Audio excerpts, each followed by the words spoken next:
Cheerios, or cards with 0 mana cost, is one of my favorite deck concepts in Magic. I have a Cheerios commander deck that I love, and I wanted to translate that somewhat to Pauper. This is not a 100% tried and true deck, but rather a deck proposal to get your feedback on what I can do better to make this deck stand out. Now, let's start with the Cheerios. A quarter shield, bone saw, and spider silk net. These are all equipments that do various things, but the most important thing is that they all cost 0 mana. There are 4 of each of these. I did not include Lotus Petal in this deck because it's not really budget friendly, but if you'd like to add 4 copies of it, that's fantastic. It'll definitely make the deck better, but it'll set you back like 60 bucks.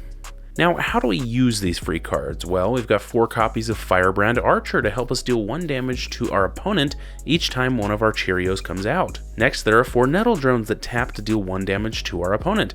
But the cool part about Nettle Drone is that it untaps every time we cast a colorless spell, so that's not bad at all. To round off the cards that utilize the free casts, we have 4 Reckless Fireweavers. Whenever an artifact enters under our control, it'll do the same thing and it'll deal 1 damage to our opponent. There are a couple of other ways to use the Cheerios as well. Galvanic Blast will deal 4 damage to any target because we'll probably almost always have 3 or more artifacts out. There are 4 copies of this. And then there are 4 copies of Improvised Club that let us sacrifice one of our artifacts to deal 4 damage to any target. For an extra set of artifacts that can go on the battlefield to help, I've added 4 copies of Implement of Combustion to possibly deal an extra damage to our opponent. It also draws us a card when it goes to the graveyard, so that can help after sacking it to Improvised Club. There are 2 Pyrite Spell Bombs to either deal more damage or draw a card, just as some backup utility. For lands, there are 14 Mountains, as well as 4 Dark Citadels and 4 Great Furnaces to trigger a Reckless Fireweaver, and they can also be used for Improvised Club or Galvanic Blast or what have you.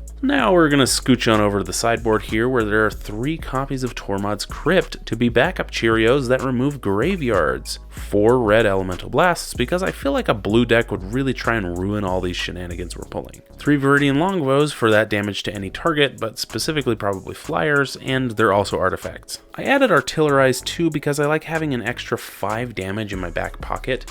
It's a heavy hitter, and it also uses artifacts that we can sacrifice, 3 of these. And lastly, there are 2 copies of Golem Foundry. I think having 3/3 golems on hand could be very useful, and this could possibly gain a bunch of counters over the course of the game, so it's just kind of a fun one. This deck will cost you around $51.93 as of the making of this video, unless you add those Lotus Petals. Now, what do you think? What did I get right and what did I get wrong? I love the feedback as always on these, so just keep it up. Thank you to my Patron subscribers, and thank you for watching this video. Check out the TCGplayer affiliate link in the description below for your Magic needs, and catch me next week for your weekly dose of Magic.